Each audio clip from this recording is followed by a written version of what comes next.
Every town has a place where things disappear. In Kellham, that place was a stretch of old highway that ran between the grain elevator and the county line, a 4-mile corridor of cracked asphalt and dead grass, and a particular emptiness of land that was once farmland and had been allowed to become something less defined. People lost things there. Small things, mostly. A set of keys dropped through a car window. A dog that slipped its leash during a rest stop and ran into the high grass and didn't come back. A child's shoe, found once by a road crew clearing drainage ditches, with no child to accompany it and no explanation for how to come to be there, sitting upright in the ditch as though placed deliberately. Nobody talked about the highway. Not directly. The way people in small towns don't talk directly about the things that make them uneasy. They talk around them. They refer to them sideways. They develop a shared vocabulary of implication that allows the thing to be acknowledged without being named. In Kellham, the implication was, don't stop on the highway after dark. It was the kind of warning that gets passed down without anyone remembering who first said it, the kind that becomes part of the texture of a place, indistinguishable from the place itself. Children grew up knowing it. Adults operated by it without thinking about it consciously. The highway was there, and after dark it was not a place you stopped, and that was simply the way things were. Then a cartographer named Elise Vann came to Kellham with a commission, a rental car, and the particular confidence of a person who has never learned to be afraid of geography. She arrived on a Thursday in late September, which was the best time of year in that part of the country. The heat finally gone, the light turning the specific amber gold that made everything look like a memory of itself. She was 36 years old, worked for an urban planning consultancy that had been commissioned to produce updated survey maps of the rural county road system, and she had done this kind of work in 11 states over 8 years. She was good at it. She liked the solitude of it, the patience it required, the way it forced you to look at a landscape with the specific attention of someone who needed to record it accurately rather than simply experience it. She checked into the only motel in Kellham, a clean, somewhat tired establishment called the Pine View, which had neither pines nor view, but had reliable hot water and a proprietor named Gus who left a thermos of coffee outside her door every morning without being asked, which she came to consider one of the more considerate things anyone had ever done for her. She ate dinner at the diner on Main Street. She ordered the soup. She spread her preliminary county maps on the table and began marking the sections she needed to survey. The woman in the booth across from her, 50s, reading glasses, a county workers' union jacket, looked at the maps for a long moment and said, without preamble, "You're not going to survey the old highway at night, are you?" Elise said she hadn't planned her schedule yet. The woman said, "Plan to do that one during the day." Elise said, "Any particular reason?" The woman looked at her for a moment. She said, "Things go missing out there." Then she went back to her coffee, and the conversation was over, and Elise wrote a small note in the margin of her map. Locals, avoid highway after dark, with the same neutral precision she used for noting road conditions and lane widths, and moved on to the next section. She spent the first week on the eastern sections of the county, the roads near the lake, the farm access tracks that needed to be updated following rezoning, the 2 new developments on the outskirts of town that the old maps hadn't accounted for. She was methodical and efficient, and by Friday she had covered more ground than she had scheduled for a full week, which left her the weekend free and the beginning of the following week ahead of schedule. On Saturday morning she drove the old highway. It was 9 in the morning, clear sky, good light. She drove the 4-mile stretch slowly, as she always drove roads she was surveying, taking photographs at regular intervals, noting surface conditions, measuring sight lines. The road was in poor shape, badly patched in sections, shoulder erosion on the eastern side, drainage issues that had caused subsidence in 2 places. She documented all of it with the thoroughness of someone who would have to justify her measurements to engineers who hadn't seen the road themselves. She noted the grass. It was high on both sides, higher than the season fully explained, thick, dense, the kind of growth that didn't look like neglect so much as something more intentional, like something had been encouraging it. She noted a mailbox at the 2.3-mile mark, aluminum, dented, with no house visible behind it. The flag was up. She photographed it and marked it on her working map, and made a note to check county records for property. She noted the silence. This was not something she would normally have written down. She was mapping roads, not atmospheres, but she wrote it anyway, in her field notebook, in the margin where she kept observations that didn't fit neatly into the official categories. Unusual quiet. No bird activity. Wind present, but no sound from grass despite movement. She underlined the last part. Grass moved by wind made sound. It was one of the most consistent ambient sounds in rural survey work. A white noise, so constant you stopped hearing it. This grass moved. It made no sound at all. She finished the drive. She turned around at the county line marker and drove back. She noted the same things in reverse order. She photographed the mailbox again from the other direction. The flag was down. She checked the county property records on Monday. The parcel at the 2.3-mile mark was listed as belonging to an entity called Voss Agricultural Holdings, a company name she found unremarkable given the rural context. The parcel was 340 acres. It had been purchased in 1962. There was no structure listed on the property tax record, no dwelling, no outbuildings. The tax was paid annually, on time, by automatic transfer from an account she couldn't trace further without the kind of legal access she didn't have. She filed the information in her survey notes and moved on. The highway survey was scheduled for Tuesday.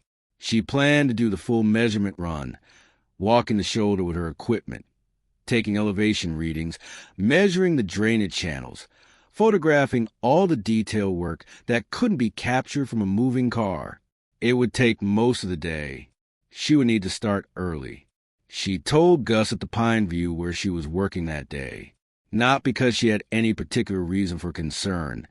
She told her accommodation wherever she was working every day, as a professional habit, the same way she always had someone with her preliminary itinerary. It was simply what you did when you worked alone in rural areas. Basic procedure. Gus said, "The old highway?" She said, "Yes, the full survey run." He looked at her for a moment in the way that people in Kellham looked at you when you mentioned the highway. Not alarm. Exactly, not warning. Something more considered than either of those things. The look of someone calculating how much to say. He said, "Be back before dark." She said she would. She meant it. The survey run began at 7:15 a.m. The light was good. The temperature was cool, but not uncomfortable. She started at the eastern end, the grain elevator end, and worked westward, measuring and photographing as she went. The first 2 miles were unremarkable in every professional sense. Drainage issues as noted, subsidence as documented, shoulder erosion. She measured, she photographed. She recorded in her field notebook with a steady rhythm of someone who has done this work long enough that the body does it while the mind is partially elsewhere, planning the next section, calculating the afternoon schedule, noting which measurements would need to be cross-referenced with the satellite data. She passed the mailbox at the 2.3-mile mark at 9:48 in the morning. The flag was up again. She stopped. She looked at it. She had not touched the mailbox on Saturday. She had documented it from the road, but had not approached it, had not raised or lowered the flag. Someone else had put the flag up, which meant someone else had been at this mailbox between Saturday morning and Tuesday morning, and there was nothing unusual about that. Mailboxes were used, flags were raised by people putting mail out. This was ordinary, except that there was no structure on the property, no listed dwelling, no route for a mail carrier to service, and the flag being up on a mailbox that received no mail on a property with no listed address and no listed building meant something different than it meant in. Other context. She photographed it. She wrote the flag position in her notebook with the time. She kept walking. At the 2.8-mile mark, she found the first stake. It was a surveying stake, the kind she used herself, the kind used in land survey work generally. A thin metal rod, orange marker tape at the top, driven into the ground at a precise angle. It was not her stake. She had not placed any stakes on this road. She crouched beside it and looked at it carefully. It was old, weathered, the orange tape faded and fraying, but had been placed for precision. She looked up from it and scanned the shoulder ahead of her. There was another one, 40 yards further, same side of the road, and another beyond that. She walked the remaining mile and a quarter to the county line. There were 19 stakes in total. They ran along the western edge of the highway shoulder at irregular intervals. Not random, she determined, but not standard surveying intervals either. The spacing between them varied in a pattern she could not immediately identify. She measured each interval and recorded it in her notebook. At the county line marker, she turned and looked back down the highway. 19 stakes, weathered, old, place of precision, serving no purpose that she could connect to any standard surveying practice. She stood at the county line for a long time, looking at them, and the grass on both sides of the road moved in the wind and made no sound, and the sky was clear, and the light was good, and she'd been doing this work for 8 years, and she had never found someone else's stakes on a road she was assigned to survey, without any record of prior survey work having been done there. She took her equipment readings. She finished the run. She drove back to Kellham. She spent the evening with the county historical archive, which was housed in the basement of the public library and was managed by a retired schoolteacher named Aldous, who regarded the archive as his life's work and treated every inquiry with the seriousness it deserved. She told him what she had found. He was quiet for a moment. Then he took her to a filing cabinet in the far corner of the basement. The file was labeled in faded typescript on the tab, Highway 9, Survey Records, Incomplete. Inside were the working notes of a surveyor named Patrick Vai, dated 1987. Vai had been commissioned by the county to do exactly what Elise was doing now, a full condition survey of the rural road system, updated maps, measurement documentation. His notes for every other road in the county were complete, professional, thorough, exactly what the commission required. His notes for the old highway stopped at the 2.3-mile mark. Not abruptly, not mid-sentence, not mid-measurement. They stopped cleanly, as though he had reached that point and simply set his notebook down and not picked up again. The last entry was dated October 14th, 1987. It said, mailbox, flag up, no structure listed on parcel. Noting for follow-up. There was no follow-up.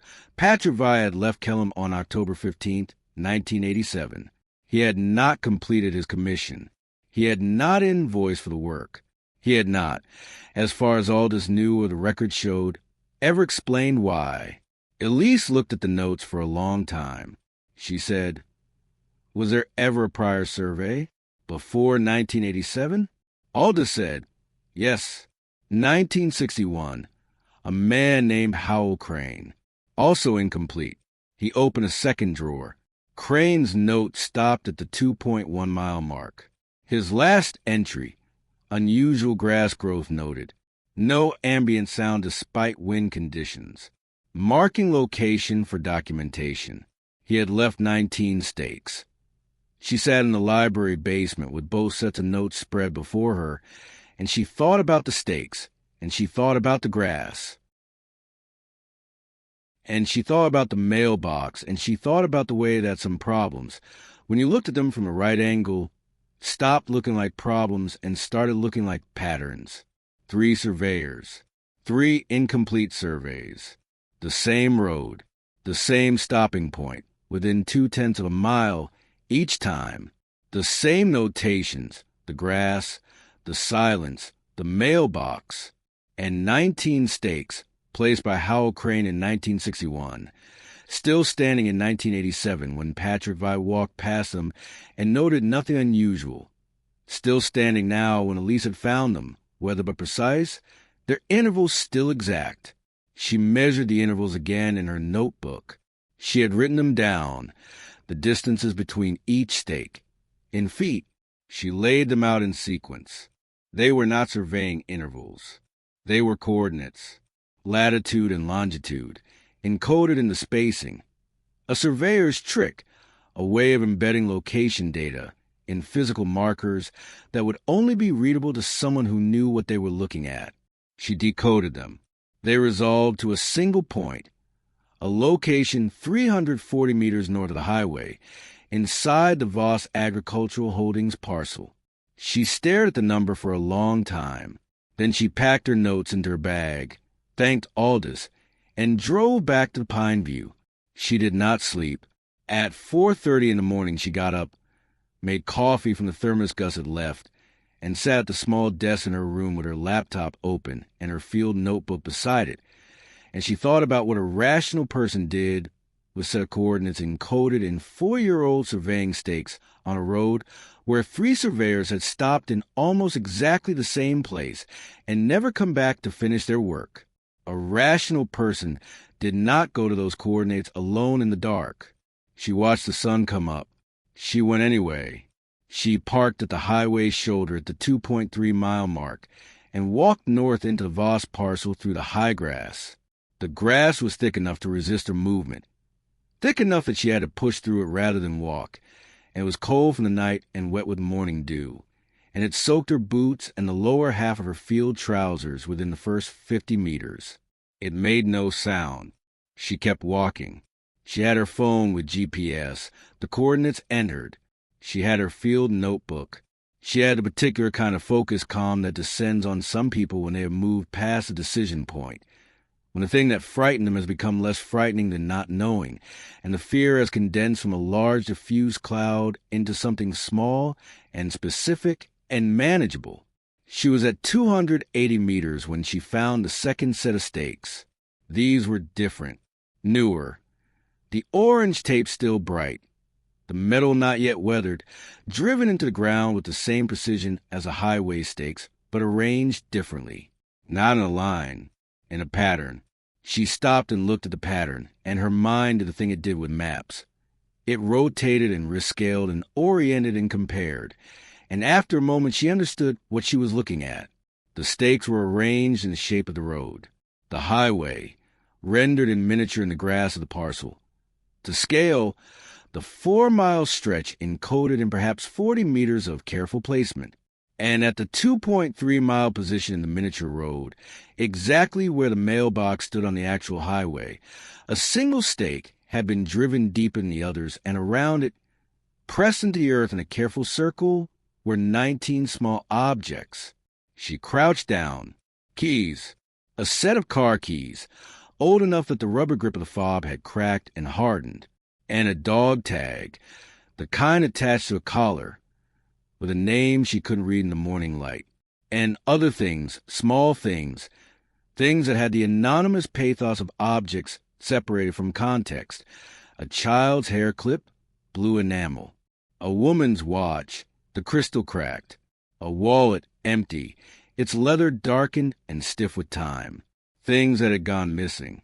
She sat back on her heels and looked at the arrangement and understood, with the cold precision of a person who mapped things for a living, that she was looking at a map, not a road map, a different kind, the kind that recorded not the locations of places, but the locations of losses, a cartography of disappeared things, maintained by someone or something, with a great deal of patience and a very long memory.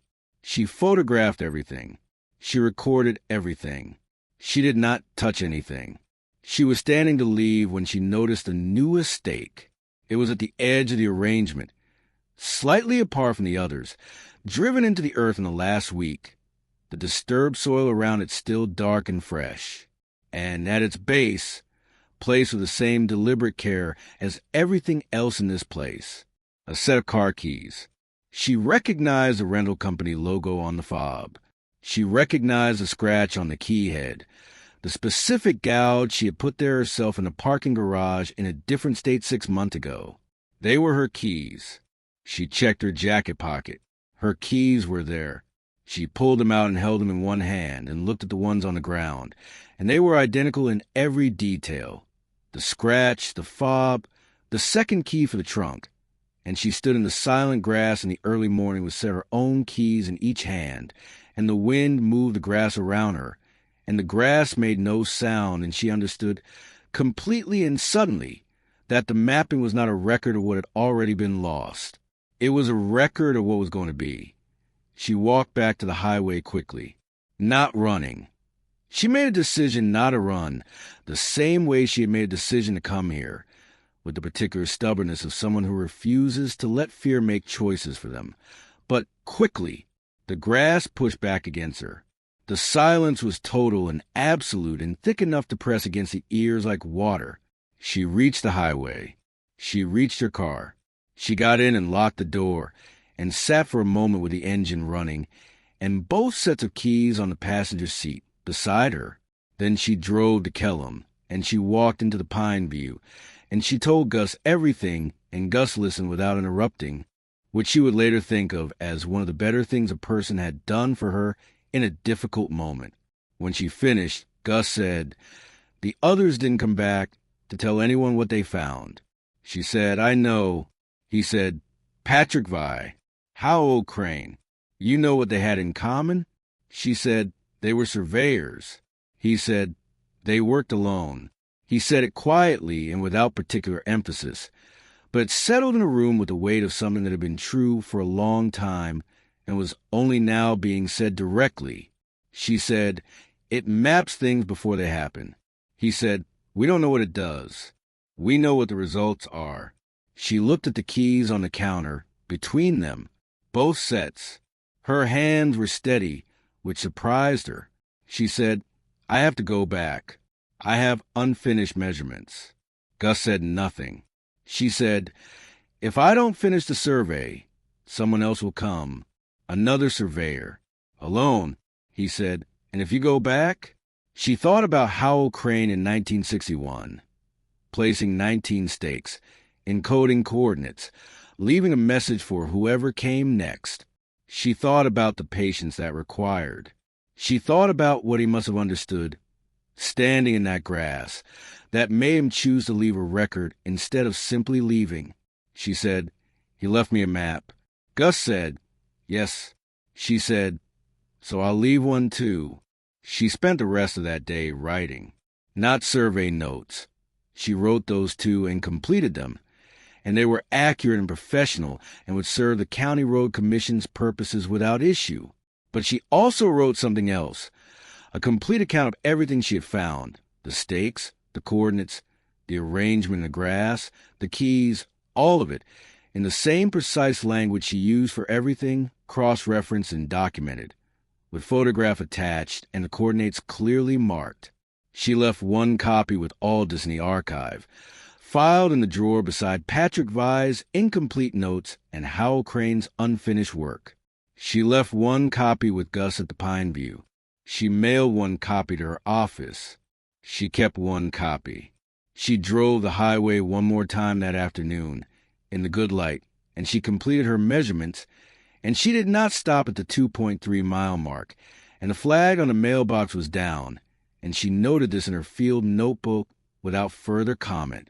She left Kellham on Friday morning, 3 days ahead of schedule. She did not take the highway. The completed survey was submitted to the County Road Commission and accepted without issue. The maps were accurate, comprehensive, and professionally produced. They were used to plan 3 years of road maintenance work across the county. The old highway was recommended for full resurfacing. The project was contracted to a firm from the capital. A crew of 12 was scheduled to begin work the following spring.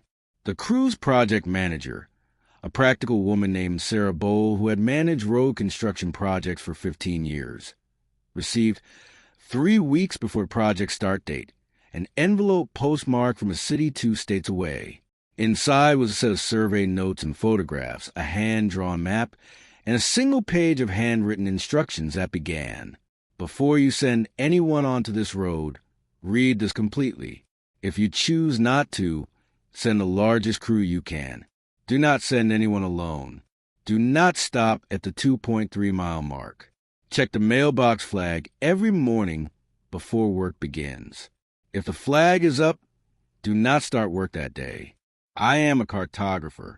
I map what I find.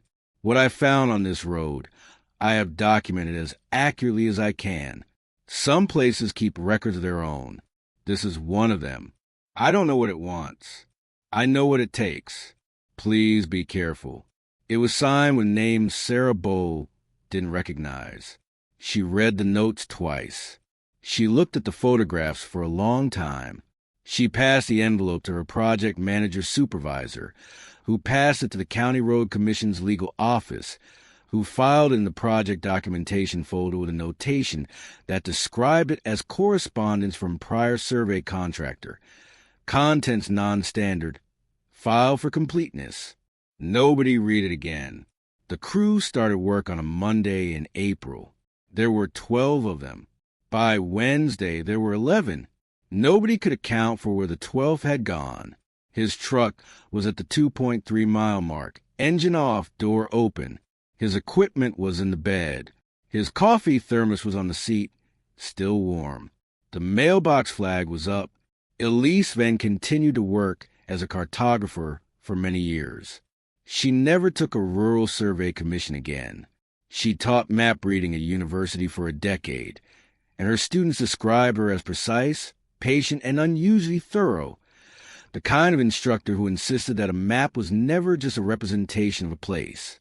A map, she told every class, is a record of attention. Someone looked and measured and wrote down what they found. The most important thing a map can tell you is not where things are. It is what someone thought was worth recording. She always paused after that, and then she said, and what they thought you needed to know before you went there yourself. She retired at 62. She moved to a city near the coast. She kept all 4 copies of her notes from Kellham. She never threw any of them away. She never looked at them again either. They sat in a box on the top shelf of her closet, in the dark, where maps go when the territory they describe is somewhere no one should be going. If you have a strange experience or a story you can't explain, leave it in the comments below. And if you enjoyed this story, make sure to like the video and subscribe to the channel. There are many more stories waiting to be told. Until the next video, stay safe.